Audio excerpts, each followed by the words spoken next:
14 मई 1657 किले पुरंदर पुणे में दुनिया के सबसे शक्तिशाली, सबसे बुद्धिमान और सबसे बहादुर योद्धा का जन्म हुआ था। इस योद्धा ने अपनी 31 की उम्र तक 128 युद्ध जीते थे। सेंट जेवियर्स को उनकी कब्र से गोवा में एक विशिष्ट समय पर बाहर निकालने की जो प्रथा शुरू हुई, वह इसी महान योद्धा के कारण शुरू हुई थी। यह महान योद्धा एक राजपुत्र था। यह जब 2.5 साल के थे तब इनकी माताजी सईबाई का निधन हो गया था। पिता हर वक्त एक युद्ध से दूसरे युद्ध की ओर दौड़ रहे होते थे, इसलिए इनकी दादी जी, जो छत्रपति शिवाजी महाराज की मां थी, उन्होंने संभाजी राजे के परवरिश की जिम्मेदारी ली। जी हाँ, संभाजी राजे थे ग्रेट वॉरियर। परवरिश शिवाजी महाराज की मातोश्री जीजाबाई ने की थी। अपनी उम्र के 8.5 साल में ही संभाजी राजे 14 भाषाओं के पंडित बन चुके थे। अपनी उम्र के 9 साल में ही उन्हें महाराष्ट्र के रायगढ़ से अपने पिताजी के साथ आगरा के लिए रवाना होना पड़ा था। आप सोच सकते हो कि एक 9 साल का बच्चा घोड़े पर बैठकर 1000 मील किस तरह से गया होगा और औरंगजेब के बंदी बनाए जाने के पश्चात किस तरह से ये एक बच्चा अपने पिता के बिना औरंगजेब का बंदी बनकर रहा होगा। राजनीति का सही ज्ञान संभाजी राजे ने औरंगजेब के बंधन में रहकर ही सीख लिया था। अपनी चालाकी के कारण संभाजी ने औरंगजेब की कैद से अपने पिताजी छत्रपति शिवाजी महाराज को भी छुड़वाया और कुछ दिनों पश्चात वे स्वयं भी छूटकर रायगढ़ पहुंच गए थे। अपने पिताजी शिवाजी महाराज की गैर मौजूदगी में संभाजी राजे जनता दरबार और न्याय दरबार खुद संभालने लगे थे। संभाजी महाराज का दिया हुआ हर फैसला जनता ने अपने सर आंखों पर उठाए रखा। उम्र के 14 बरस तक संभाजी विज्ञान, अर्थशास्त्र और युद्ध के सभी गुणों से संपूर्ण हो चुके थे। इस छोटी उम्र में उन्होंने 3 ग्रंथ लिखे थे, जिनमें से संस्कृत में लिखा नखशिकांत, नायिका भेद और 7 शातक आज भी काफी प्रसिद्ध है। इनमें से नखशिकांत में जो गणपति का वर्णन और स्तुति संभाजी राजे ने की है, वैसा वर्णन श्री गणेश का शायद ही आज तक किसी ने किया होगा।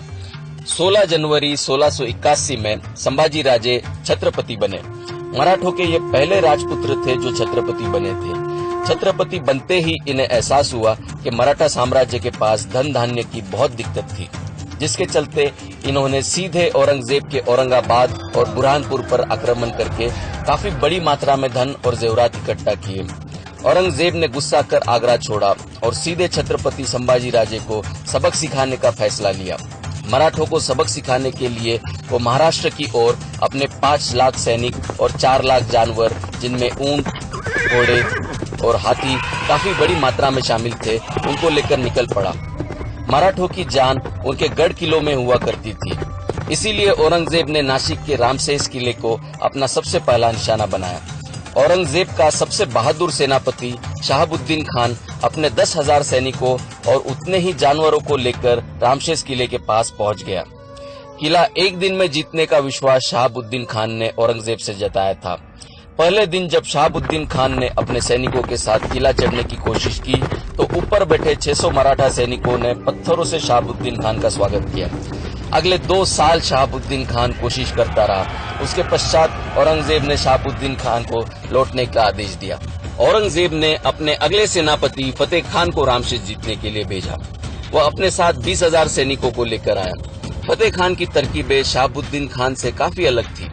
फतेह खान कभी मांत्रिक के जरिए ऊपर चढ़ने की कोशिश करता, तो कभी तोपों की मदद से किले को जीतने की कोशिश करता। रात के सन्नाटे में मराठे कभी नीचे आकर बम गोले चुरा कर ले जाते, तो कभी नीचे आकर तोपों को आग लगा देते।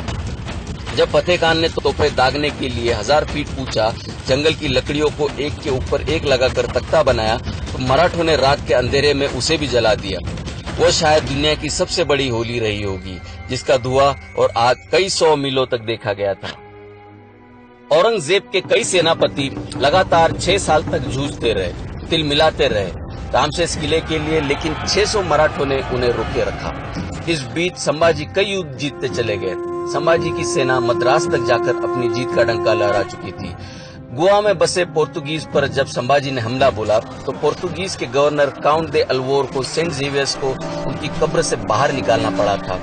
इस गवर्नर ने सेंट जेवियर्स से पोर्तुगीज साम्राज्य की रक्षा करने की गुहार लगाई और उसी समय छत्रपति संभाजी राजे को यह सूचना मिली कि औरंगजेब रायगढ़ की ओर बढ़ रहा है, तो उन्हें तुरंत पीछे की ओर मुड़ना पड़ा था। इस दौरान संभाजी कई बड़े बड़े युद्ध जीतते चले गए। एक अंग्रेज लेखक ने उन पर एक किताब लिखी थी, जिसमें लिखा था कि छत्रपति संभाजी राजे सत्ता और युद्ध के जीत के नशे में चूर चूर थे। आगे चलकर लोगों ने यह घोषित कर दिया कि छत्रपति संभाजी राजे शराबी थे। अंग्रेजी में लिखे शब्दों का हमारे अपने ही लोगों ने भद्दा शब्दांतरण करके हमारे सबसे महान योद्धा का मजाक उड़ाया। न्याय प्रविष्ट छत्रपति संभाजी राजे ने कुछ कठोर फैसले ऐसे भी लिए थे जिसके कारण उनके एक मंत्री मल्हार चिटनिस बहुत ज्यादा क्रोधित थे।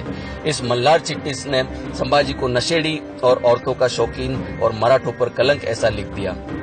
किताब लिखने का अधिकार उन दिनों कुछ गिने चुने लोगों को ही हुआ करता था। आपको यह जानकर काफी आश्चर्य होगा कि छत्रपति संभाजी राजे ने अपने जीवन में सिर्फ एक ही विवाह किया था। धर्म और न्याय का जो ज्ञान संभाजी को था वैसा शायद ही इतिहास में आपने किसी और राजा के बारे में सुना होगा।